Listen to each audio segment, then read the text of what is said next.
Hai, Assalamualaikum warahmatullahi wabarakatuh. Salam sejahtera bagi kita semua. Om Santi Sahum Menang Budaya, salam kebajikan, Rahayu. Senang sekali kita berjumpa kembali tentunya di Pustaka Guru, sebuah channel yang membahas tentang P3K dan CPNS. Dan pada video kali ini kita akan membahas tentang materi seleksi kompetensi P3K. Nah, seleksi kompetensi ini adalah tahapan yang kedua setelah seleksi administrasi berlangsung. Oke, pada kesempatan kali ini kita akan membahas tentang seleksi kompetensi. Seleksi kompetensi terdiri dari 3 materi yang akan diujikan. Yang pertama adalah kompetensi manajerial, yang kedua kompetensi teknis, dan yang ketiga adalah kompetensi sosiokultural. Nah, ketiga kompetensi ini tertuang dalam Permen Pan RB nomor 38 tahun 2017 tentang standar kompetensi jabatan ASN. Baik teman-teman, kita akan membahas materi yang pertama tentang kompetensi manajerial. Nah, di dalam kompetensi manajerial terdapat 8 kompetensi yang diujikan. Yang pertama tentang integritas, kedua kerjasama, ketiga komunikasi, 4 orientasi pada hasil, 5 pelayanan publik, 6 pengembangan diri dan orang lain, 7 pengelolaan perubahan, dan yang 8 adalah pengambilan keputusan. Nah, pada video kali ini kita akan fokus pembahasannya pada materi yang satu dan kedua. Oke teman-teman, video kali ini kita membahas di kompetensi yang satu, integritas, dan yang kedua, kerja sama. Baik, langsung ke materinya. Nah, sebelum ke pembahasan soalnya, kita akan mengetahui dulu definisi dari setiap integritas. Nah, kali ini kompetensi yang pertama adalah integritas. Kemudian makna atau definisi adalah konsisten berperilaku selaras dengan nilai, norma atau etika organisasi, dan jujur dalam hubungannya dengan manajemen, rekan kerja, bawahan langsung, dan pemangku kepentingan, menciptakan budaya etika tinggi, bertanggung jawab atas tindakan atau keputusan beserta resiko yang menyertainya. Ini adalah makna integritas tersebut. Lalu di setiap kompetensi terdapat levelnya. Nah, ada 5 level setiap kompetensi. Jadi, setiap kompetensi itu terdiri dari 5 level. Nah, pada video kali ini kita akan memberikan contoh pada level 1, 2, dan 3. Kenapa? Karena saya memahami di level 1, 2, 3 itu untuk standar kompetensi dalam jabatan pelaksana. Nah, seperti guru juga masuk ke dalam level ini ya teman-teman. Baik, level yang pertama ini tentang mampu bertindak sesuai nilai dan norma. Nah, di dalam setiap level ada indikator perilaku. Indikator perilaku artinya indikator yang harus dicapai setiap ASN, setiap standar ASN itu yang harus dicapai adalah tertuang dalam indikator perilaku tersebut. Jadi teman-teman nanti cukup kita membaca dan memahami apa indikator di level pertama, kedua, dan ketiga, dan 4, 5 juga kita pelajari di setiap kompetensinya. Integritas ya. Jadi ini indikator perilaku pada integritas. Ada 3. Kemudian yang di level 2 juga ada indikatornya, ada 3 juga. Ini ya, indikator perilaku di level yang kedua. Oke, teman-teman silakan nanti dipelajari, dipahami benar-benar karena ini untuk mengacu menjawab pada kompetensi manajerialnya di seleksi kompetensi ya teman-teman. Baik, kita lanjutkan ke level yang ketiga. Nah, di level 3 sama, di situ ada indikatornya, ada 3 indikator perilaku yang harus dicapai. Nah, indikator ini sekali lagi sebagai bahan untuk kita menjawab atau kuncinya untuk menjawab di soal-soal seleksi kompetensi, tentunya di kompetensi manajerialnya ya teman-teman. Indikator ini penting dan kunci untuk menjawabnya karena soalnya akan mengacu pada indikator-indikator ini. Baik, teman-teman nanti bisa unduh juga di link deskripsi, kita berikan pembahasan video ini dalam bentuk PDF dan juga link untuk mengunduh Permen-Pan RB nomor 38 tahun 2017 tentang standar kompetensi ASN tadi ya. Langsung ke pembahasan soalnya teman-teman. Oke, ini contoh soal di kompetensi integritas. Soal yang level yang pertama. Saat melayani masyarakat dalam mengurus surat izin tertentu, ada seseorang yang memberikan uang tanda terima kasih atas pengurusan suratnya. Namun, menurut peraturan kantor, hal ini tidak diperbolehkan, ya teman-teman. Maka saya titik-titik. Nah, teman-teman, sekali lagi kita harus mengacu atau paham tentang indikator perilakunya. Nah, di level pertama, indikator perilakunya adalah bertingkah laku sesuai dengan perkataan. Kemudian melaksanakan peraturan kode etik organisasi dalam lingkungan kerja sehari-hari. Nah, teman-teman, mana di sini yang menyatakan bahwa melaksanakan peraturan kode etik organisasi? Karena di sini adalah peraturannya tidak diperbolehkan kita menerima tanda terima kasih, uang tanda terima kasih, maka kita tidak boleh menerimanya. Nah, di dalam opsi pilihan yang A, ini kan menerimanya. Otomatis kita eliminasi jawaban seperti ini, karena ini jelas melanggar peraturan kode etik ya teman-teman. Kemudian yang C, meminta saran teman diterima apa tidak. Ini juga belum bertindak. Kita belum bertindak, hanya meminta saran. Artinya masih ada peluang untuk menerima juga. Kemudian D, berusaha semampunya untuk tidak menerima. Ini jawaban antara D dan E ini hampir sama dan hampir betul ya teman-teman, dan betul ya. Tapi kita harus memilih satu option yang paling tepat, yaitu menurut saya adalah yang E, tidak ingin menerima sama sekali. Nah, ini sudah pasti tegas ya. Dan sedangkan untuk opsi yang D, berusaha semampunya untuk tidak menerima. Baru berusaha semampunya, nanti bisa saja pikirannya bisa berubah gitu ya teman-teman. Kalau ini kurang tegas ya, berusaha semampunya untuk tidak menerima. Nah, menurut saya yang paling tepat adalah yang tidak ingin menerima sama sekali. Ini lebih tegas ya teman-teman.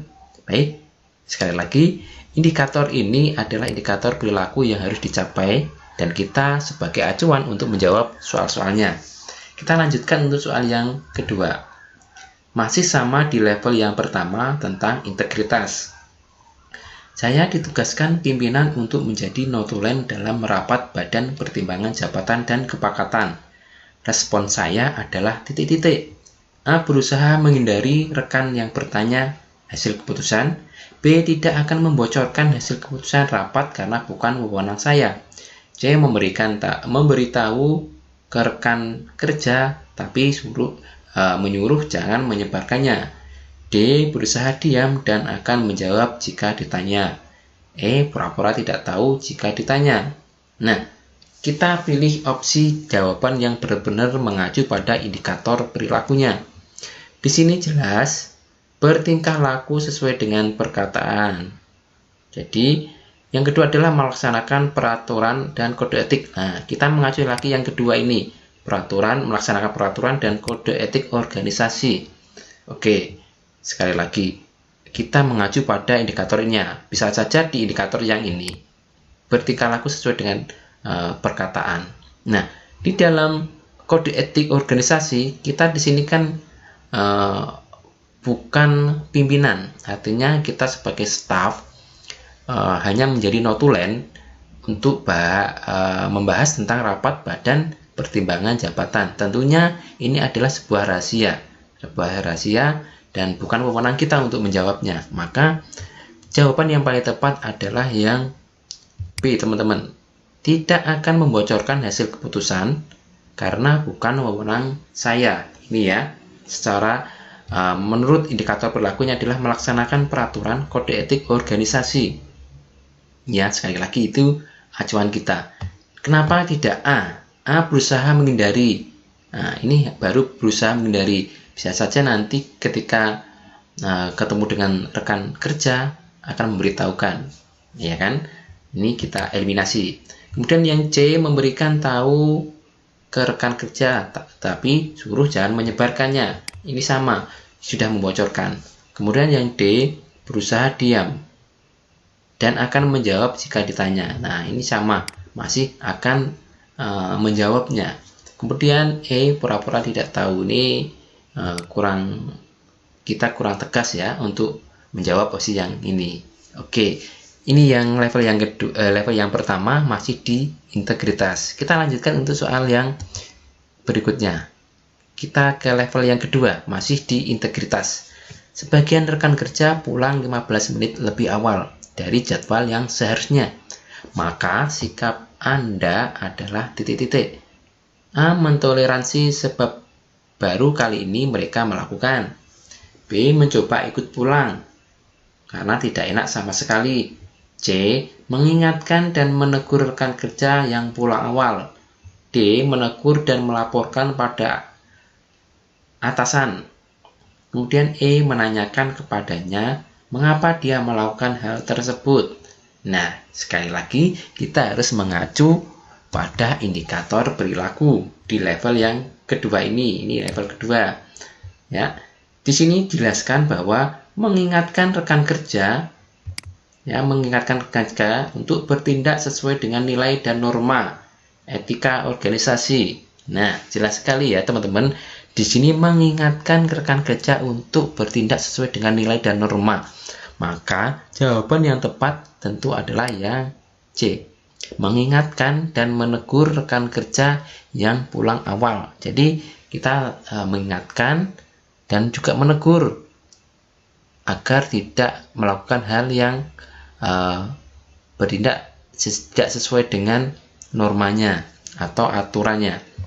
Nah, kenapa yang A ini juga salah ya, karena membiarkannya, mentoleransi berarti kan kita membiarkannya saja, silahkan pulang lebih awal karena baru kali ini. Nah, itu ya. Kemudian yang B, mencoba ikut pulang karena tidak enak sama sekali. Sama ini, malah ini kita ikut-ikutan. Nah, kita tidak boleh ikut-ikutan. Oke, kemudian kita D, menegur dan melaporkan. Ini juga opsi yang mungkin kalau dinilai adalah nilainya 4. Kalau C yang 5, kemudian D-nya nilainya 4.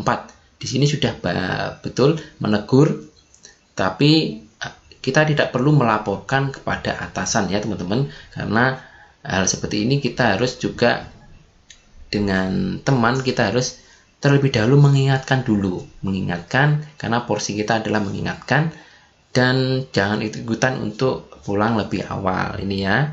Jadi ini hampir benar. Kemudian yang E, menanyakan kepadanya, ini juga belum ada tindakan untuk mengingatkan rekan kerja atau menerapkan norma yang konsisten, begitu ya teman-teman. Itu ya teman-teman, sekali lagi indikator perilaku ini penting untuk menjawab setiap soalnya, setiap pertanyaannya. Kita lanjutkan untuk opsi pertanyaan yang ketiga. Pertanyaan yang keempat ini ya, tentang di level yang ketiga. Nah, ini integritas di level yang ketiga. Ketika banyak pegawai di kantor saya tidak mematuhi peraturan tentang larangan penggunaan fasilitas internet kantor untuk keperluan pribadi, pendapat saya sebagai pimpinan adalah A, memberi sanksi tegas yang melanggar. B, jika hanya saya yang mematuhi, maka percuma saja. C, saya akan terus mematuhi peraturan tersebut meskipun pegawai saya melanggarnya. D, menegur dan mengajak pegawai di kantor untuk tetap mematuhi. E, sebaiknya peraturan yang sulit seperti itu harus dirubah dan didiskusikan lagi. Oke, langsung ke indikator perilakunya. Nah, sebagai untuk kunci kita menjawab harus mengacu pada indikator perilakunya. Di sini di level 3 ini memastikan anggota yang dipimpin bertindak sesuai ya. Jadi ini ada memastikan anggota dipimpin bertindak sesuai dengan nilai atau norma. Kemudian mampu memberi apresiasi dan teguran. Kemudian melakukan monitoring dan evaluasi terhadap penerapan sikap integritas. Nah, baik teman-teman, di level ketiga itu biasanya adalah level untuk kita posisinya itu kita sebagai pemimpin. Beda dengan di level kedua. Kalau di level kedua itu kita posisinya sebagai rekan kerja.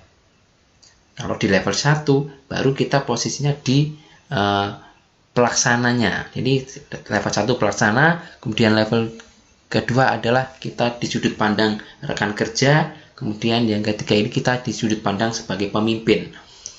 Nah, ketika pegawai kantor ini ya tidak mematuhi peraturan, berarti kita harus memastikan sebagai pimpinan itu harus memastikan anggota yang dipimpin bertindak sesuai dengan nilai dan norma serta kode etik ya teman-teman. Berarti kita sebagai pemimpin harus memastikan itu berarti kita harus mengingatkan, menegur kepada bawahan untuk tetap patuh pada peraturan yang ada. Maka jawaban yang tepat di sini langsung saya memilih opsi yang D.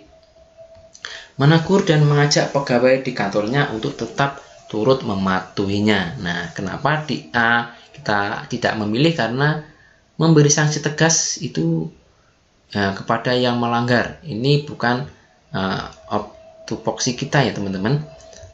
Dan kita tidak harus langsung memberikan sanksi ya, karena kita harus perlu di sini adalah memastikan untuk sesuai dengan, kita harus menegur dulu, jangan langsung memberikan sanksi kepada bawahan kita ya. Jadi menegur, jika memang bisa ditegur dan diperbaiki maka lebih baik gitu, jangan langsung memberi ke sanksi. Oke. Kemudian yang B, jika hanya saya mematuhi, ini juga kurang tepat, percuma saja, bukan ya. Kemudian C, saya akan terus mematuhi peraturan meskipun pegawai saya melanggar. Jadi pegawainya itu dibiarkan saja melanggar. Ini salah, karena kita harus memastikan anggota yang kita pimpin itu bertindak sesuai dengan nilai normanya ya. Jadi C salah juga ya, karena pegawainya dibiarkan melanggar walaupun kita tidak gitu ya.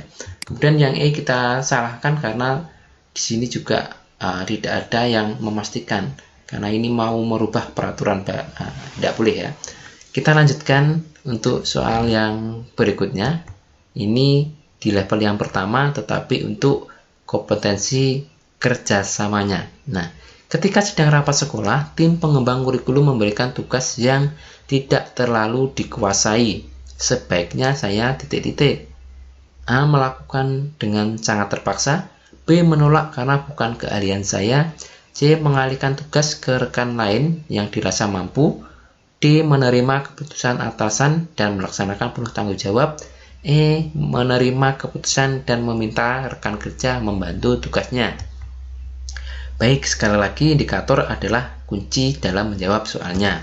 Nah, di sini di dalam indikator berpartisipasi sebagai anggota tim yang baik, kemudian mendengarkan dan menghargai masukan orang lain, serta mampu menjalin interaksi sosial. Nah, teman-teman, di dalam soal ini kita harus di sini adalah berpartisipasi sebagai anggota tim yang baik serta melakukan tugas dan bagiannya. Maka walaupun kita diberikan tugas mungkin bukan pada bidangnya, tetapi kita harus tetap yang D ya, tetap menerima keputusan atasan dan melaksanakan dengan penuh tanggung jawab ya. Jadi teman-teman, meskipun kita di dalam tim itu kita diberikan tugas yang mungkin bukan ranah kita, bukan bidangnya kita, tapi kita harus tetap menerima keputusan, karena itu keputusan atasan,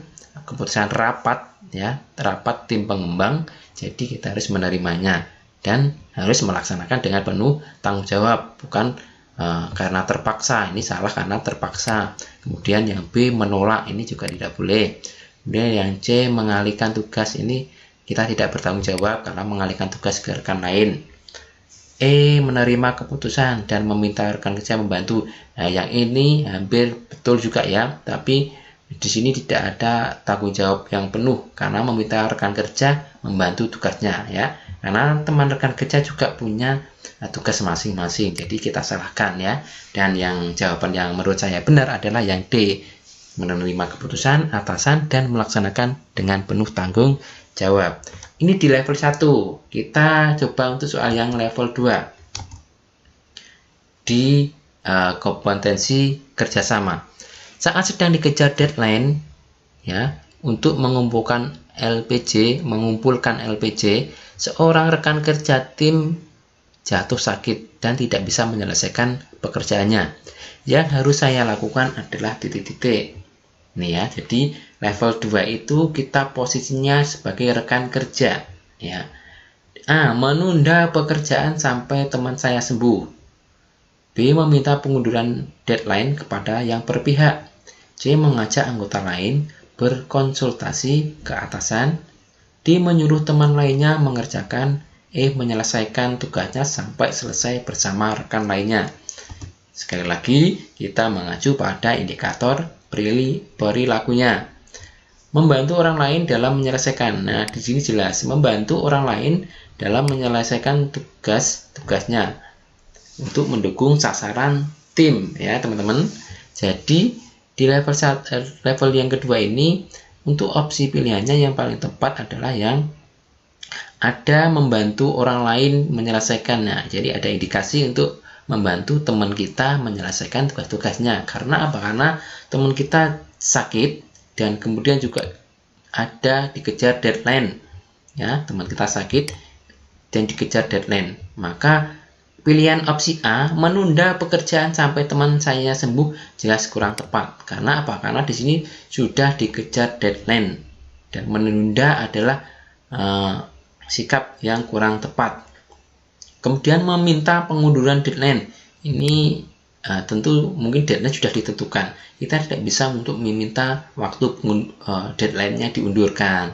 Kemudian yang C, mengajak anggota lain berkonsultasi ke atasan. Ini juga kurang tepat ya, kurang tepat.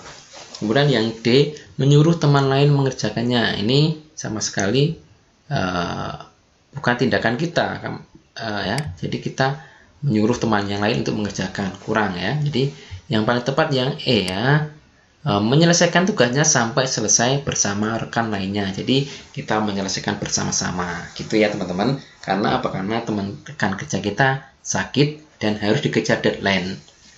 Oke teman-teman, seperti itu ya. Indikatornya adalah membantu orang lain menyelesaikan tugas mereka untuk mendukung sasaran tim. Jadi biar selesai, yuk kita kerjakan bersama dengan teman lainnya untuk tugas yang teman kita yang sakit itu. Oke, seperti itu menjawabnya teman-teman. Mudah-mudahan teman-teman bisa memahami ya. Kita coba untuk yang level yang ketiga. Ketika Anda sebagai ketua tim dalam rapat, ada anggota tim yang diusulkan oleh sebagian besar anggota lainnya untuk menempati tugas tertentu padahal hubungan Anda sendiri kurang baik dengan dia. Maka sikap Anda adalah titik-titik. Nah, teman-teman, kita mengacu di indikator yang ketiga atau indikator di level yang ketiga. Di sini ada kata melihat kekuatan, kemudian mengupayakan dan mengutamakan pengambilan keputusan berdasarkan usulan-usulan anggota tim. Nah, di sini ada usulan oleh sebagian besar. Berarti keseluruhannya itu mengusulkan ya. Jadi sudah ditentukan oleh sebagian besar anggota. Maka sikap kita adalah yang tepat di sini, menerima usulan anggota. Nah, ini yang D ya. Menurut saya adalah yang jawaban yang tepat adalah yang D. Menerima usulan anggota dan sekaligus memperbaiki hubungan. Ini ya teman-teman. Jadi di sini adalah karena ini adalah sudah menjadi usulan teman-teman yang banyak, suara terbanyak, intinya musyawarah sudah jadi usulan oleh sebagian besar anggota, maka kita harus mengupayakan dan mengutamakan pengambilan keputusan berdasarkan usulan-usulan anggota tim. Nih ya. Kalau opsi A menolak, itu jelas bertentangan dengan indikator perilakunya, menolak karena dengan alasan tertentu ya. Kemudian meminta diusulkan anggota lain, ini sama saja dengan menolak mengusulkan anggota lain. Kemudian mengajak anggota lain untuk mendiskusikan kembali, mengajak anggota lain untuk mendiskusikan kembali, ini juga belum bertindak atau mengarah ke mengutamakan pengambilan keputusan juga.